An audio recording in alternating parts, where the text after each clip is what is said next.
Assalamualaikum warahmatullahi wabarakatuh. Kami dari kelompok 2 yang beranggotakan 1 Lailatul Maghfirah dengan NIM 190302077, 2 Fajriyah Nikmatul Arifah dengan NIM 190302100, 3 Sabrina Zainita Putri dengan NIM 190302107 akan mempresentasikan tentang dakwah Islam di Nusantara dan asal-usul Muhammadiyah. Teori masuknya Islam di Nusantara. Teori yang pertama yaitu teori Gujarat. Teori ini berasal dari Gujarat, India dan masuk ke Indonesia pada abad ke-13 Masehi. Dicetuskan oleh Snook Hurgronje dan J. Pittsnapper. Teori yang kedua yaitu teori Persia. Teori ini dibawa oleh kaum Syiah Persia dan masuk ke Nusantara pada abad ke-7 Masehi. Dicetuskan oleh Umar Amir Hussein dan Hussein Jajadiningrat. Dan yang ketiga, teori Mekah. Teori ini dibawa oleh para musafir Arab dan masuk ke Nusantara pada abad ke-7 Masehi. Dicetuskan oleh Van Leer, Anthony H. Jones, T. W. Arnold, dan Buya Hamka. Teori yang keempat yaitu teori Cina. Teori ini dibawa oleh para perantau Muslim Cina yang datang ke Nusantara dan dicetuskan oleh Slamet Mulyana dan Sumanto Al-Qurtubi. Dan teori yang terakhir yaitu teori maritim. Teori ini masuk ke Nusantara pada abad ke-7 Masehi dan dicetuskan oleh sejarawan asal Pakistan yaitu N.A. Baloch. 6 cara penyebaran Islam di Nusantara. Yang pertama yaitu perdagangan, yang kedua perkawinan, yang ketiga tasawuf, yang keempat pendidikan, yang kelima budaya, dan yang terakhir dakwah. Perdagangan. Pedagang-pedagang Islam dari Arab, Persia, dan Gujarat memegang peranan penting dalam penyiaran agama Islam di Indonesia.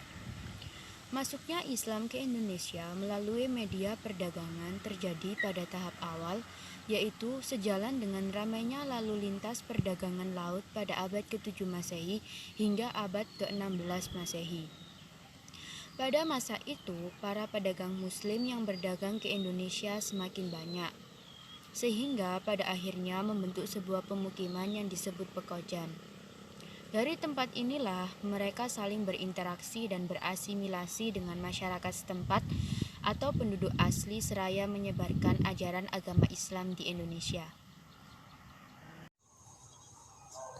Perkawinan. Para pedagang Islam yang datang ke Indonesia banyak yang menikah dengan wanita-wanita pribumi. Sebelum perkawinan berlangsung, wanita-wanita pribumi yang beragama Islam diminta untuk mengucapkan syahadat sebagai tanda menerima Islam sebagai agamanya. Melalui proses perkawinan ini, kelompok mereka semakin besar dan lambat laun berkembang dari komunitas kecil hingga menjadi kerajaan-kerajaan Islam. Tasawuf.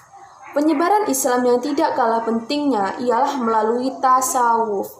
Tasawuf sendiri ialah ajaran atau cara untuk mendekatkan diri kepada Allah. Tasawuf lebih memudahkan orang yang telah mempunyai dasar ketuhanan lain untuk mengerti dan menerima ajaran agama Islam. Di samping itu juga, ajaran tasawuf ini memelihara unsur-unsur budaya sebelum Islam diteruskan dalam kehidupan Islam, sehingga Islam mudah diterima oleh masyarakat. Kemudian, pendidikan. Penyebaran Islam melalui pendidikan dilakukan melalui pesantren-pesantren, khususnya oleh para kiai. Semakin terkenal kiai yang mengajar di sebuah pesantren itu, semakin besar pula pengaruh pesantren tersebut di tengah-tengah masyarakat. Budaya. Dalam menyebarkan agama Islam, sebagian wali menggunakan media seni budaya yang sudah ada disenangi masyarakat. Contohnya adalah Sunan Kalijaga yang menggunakan media pewayangan sebagai sarana untuk menyampaikan agama Islam kepada masyarakat. Dakwah. Pendatang Muslim yang singgah di Indonesia, baik yang menetap maupun yang tidak menetap, sebagian dari mereka memang benar-benar sengaja dan berniat untuk berdakwah. Penyebaran Islam melalui berdakwah bukan hanya dilakukan oleh pendatang dari luar Indonesia, melainkan santri yang mengenyam pendidikan di pesantren dan sudah mumpuni dalam ilmu agama. Dianjurkan untuk melakukan dakwah dan dalam menyebarkan agama Islam. dan keturunan pedagang muslim yang menikahi pribumi Indonesia, ada yang memang sengaja digembleng untuk menjadi pendakwah. Asal-usul Muhammadiyah. Muhammadiyah didirikan oleh Kiai Haji Ahmad Dahlan pada tanggal 8 Zulhijjah tahun 1330 Hijriah, yakni bertepatan pada tanggal 18 November 1912 Masehi di kota Yogyakarta. Gerakan ini diberikan nama Muhammadiyah dengan maksud untuk bertakfaul atau pengharapan baik dalam mencontoh dan meneladani jejak perjuangan Nabi Muhammad SAW dalam rangka menegakkan dan menjunjung tinggi agama Islam semata-mata demi terwujudnya izul Islam wal muslimin, kejayaan Islam sebagai idealita dan kemuliaan hidup umat Islam sebagai realita.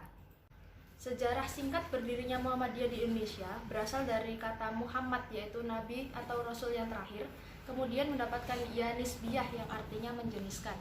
Jadi, asal-usul sejarah nama Muhammadiyah berarti umatnya Muhammad atau pengikut Nabi Muhammad SAW, yaitu semua orang yang meyakini bahwa Muhammad adalah hamba pembawa pesan Allah yang terakhir untuk menyebarkan ajaran Islam dan Tauhid. Dengan demikian, siapapun yang beragama Islam, maka dia adalah orang Muhammadiyah tanpa dilihat atau dibatasi oleh perbedaan organisasi, golongan bangsa, geografis, dan etnis. Ini adalah arti dan makna Muhammadiyah dilihat dari perspektif bahasa. Kemudian, arti istilah atau terminologis Muhammadiyah dalam kacamata organisasi yang muncul dibawakan oleh Kiai Haji Ahmad Dahlan adalah gerakan Islam yang bersifat dakwah amar ma'ruf nahi mungkar, berasas Islam dan bersumber dari Al-Quran dan As-Sunnah. Sekian presentasi dari kelompok kami. Wassalamualaikum warahmatullahi wabarakatuh.